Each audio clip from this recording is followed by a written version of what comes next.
Well, I'm supposed to be basically the ghost of Christmas past and present, and Julia was supposed to be the future. Um, Visual clues, visualization, and learning. Um, the new digital technologies have changed how people can learn and how we can teach them. And a prime example is us in here right now. We have these very visual avatars, and we have a PowerPoint slide. It's really amazing if you think about it. We could not have done this just a few years ago. Now, what this does is it helps different people learn.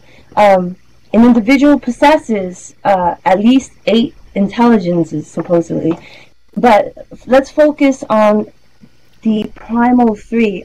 Can I have the next slide?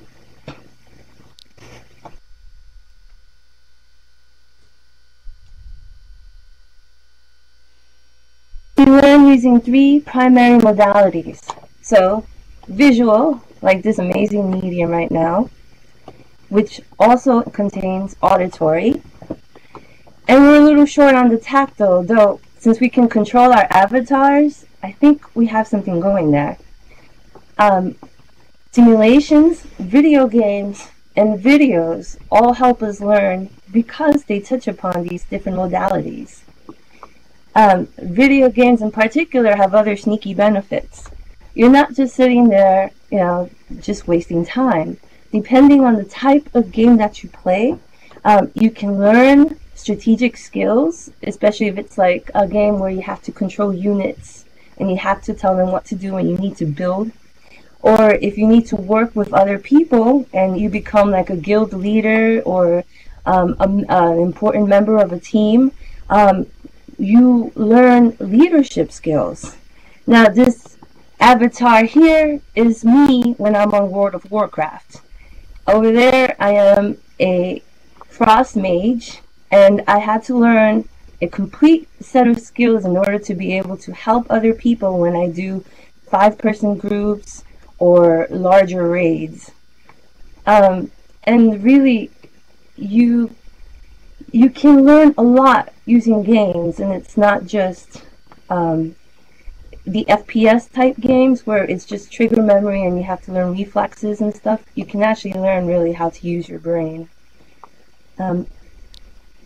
So Silverman says that these 3 modalities involve how students process information. So the more ways that we get this information out to people, the easiest for them to learn. Next slide, please.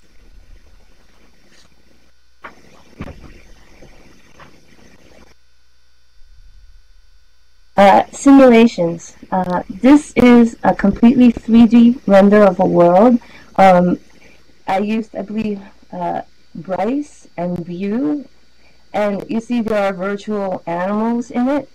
And the great thing about simulations is that you can have a virtual frog and you can dissect this instead of actually having to kill an animal for your science classroom. And simulations give you that hands-on feel with a lot of visual and audio. So virtual dissections are humane, and you can explore history, exotic places. You can see 3D schematics from points of view that you can't even begin to imagine.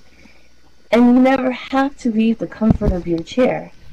It's really exciting, actually, and the future of simulations, well, that's something that Julia is supposed to touch upon. Hopefully she'll make it back. And my next slide, please.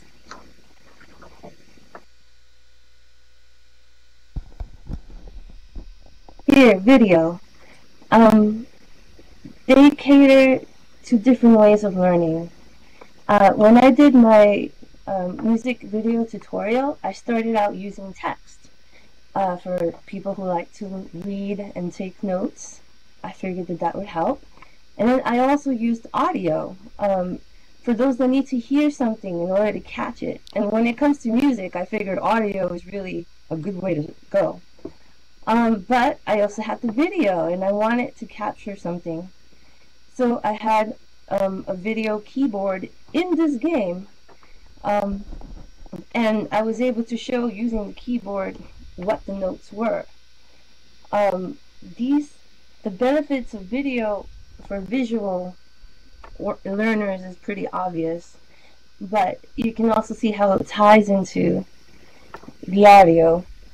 And if you have programs like Presenter or Adobe Captivate, these videos can actually become interactive.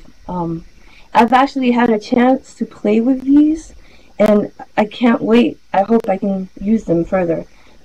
Presenter and Captivate allow you to create quizzes, and you can't move forward until the person actually gets the answers correctly. And if you're learning software, it'll walk you through the entire thing. You'll have to put your name in the right place. You'll have to click the right boxes, choose the right things from the drop-down menus. And it's really hands-on and interactive. Yes, we use them in relation to Adobe Connect. That would be a great thing. So I see that they're used at ESC. I haven't bumped into it yet. But at work I've bumped into it with Adobe Connect. Basically, oh, that's even better, an educator discount. It is a good tool. A couple of coworkers and I were doing a trial, and we set up a meeting room, and it's, you have video, you have audio, and you have whatever you can throw down. Videos to Captivate, the Presenter files, you have PowerPoints. Almost every file you can think of you can share, and then everyone can draw on it or comment on it. And the quizzes are great, yes. Presenter is a PowerPoint plugin, and it does things a lot faster than Captivate. So if you do use Captivate, it's better for software simulation. So you can do a software simulation in Captivate. It gives you basically a Flash movie file, and then you can put that Captivate into PowerPoint Presenter, and it'll be faster and smaller than if you just used the Captivate file. So it's worth a consideration. Presenter is great. Captivate can also do the quizzes and not allow you to move on until you're correct, but it's slower. So it's better to go with Presenter whenever you can.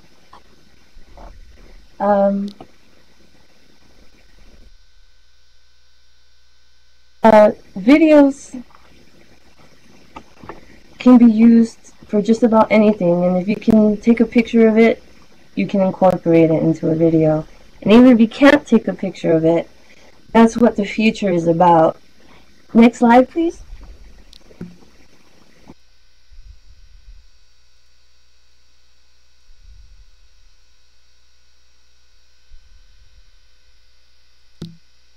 It is the future of visual and video technology. Next, please.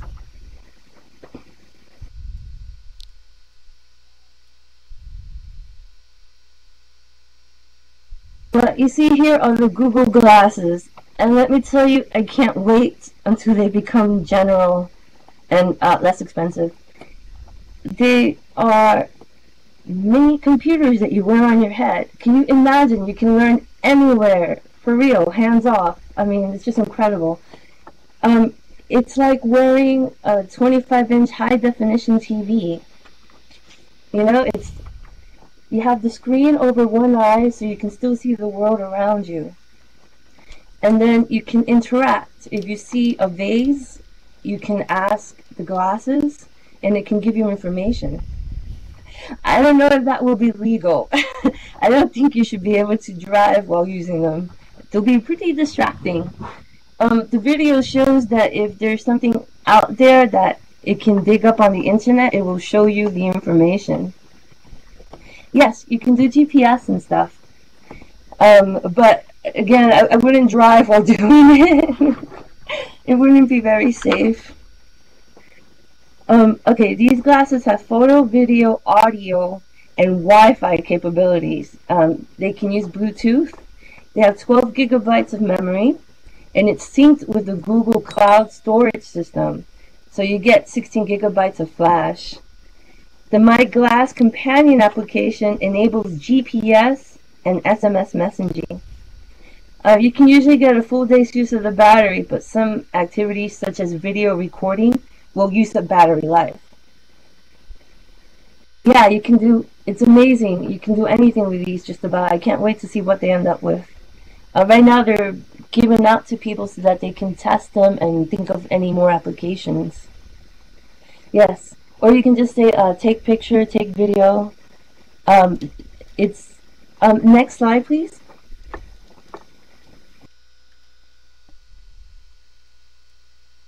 Oh, and they come in different colors.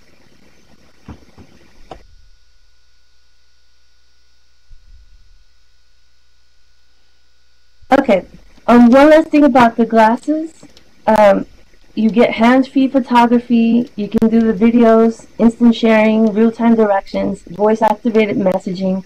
It will do language translation, minute-to-minute traffic, and airline status. And it does it all without asking. Now here is 4D imaging. This is what got me really excited because it's basically the future of the simulations we have right now. 3D simulations are kind of static. You basically take a picture and that's that. But a lot of people have probably heard of the 4D imaging used in sonograms, where you can see a real lifetime images of the baby. It is very detailed and it's real time. I think we skipped a slide actually. Because I had, yes. Oops, there it is. Sorry. Yeah, that's fine. If you guys have a chance, check out that link. It's a video, and it shows you the glasses in action and what it's like to be wearing them. And as you can see, these overlays, you're looking at the scene, and then you have this stuff superimposed, like the JetBlue Airways, the time. And really, if you're walking around and you see something and you want information on it, you just ask your glasses. You have Wikipedia, and you don't even need to take your hands out of your gloves or anything. Okay, now, next slide, thanks, sorry.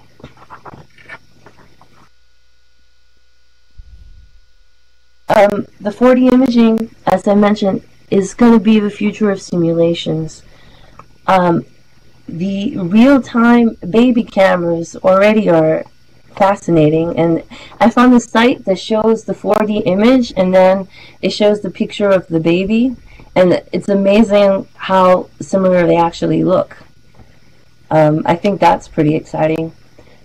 You can also use it if you're going to be a doctor or for medicine in general. Amazingly detailed view of the insides of the human body. It's not something that you can do every day. And then if you have schematics in 4D, it's just astonishing the details that you can get. Next slide, please.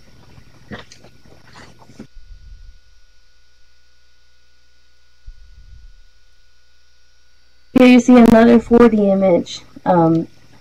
And the Google glasses, which are actually pretty flexible.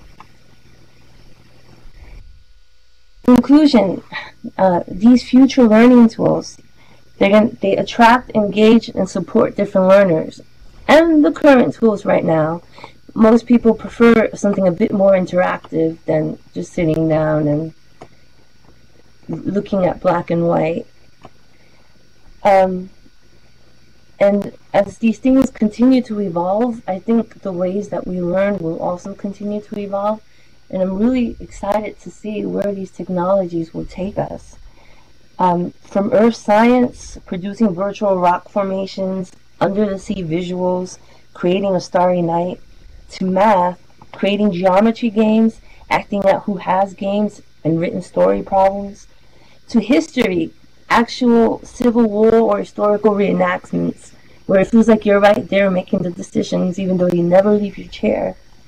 And of course, theater if you're more of the creative type, like me, and music, because you can learn it virtually. There's just so much versatility.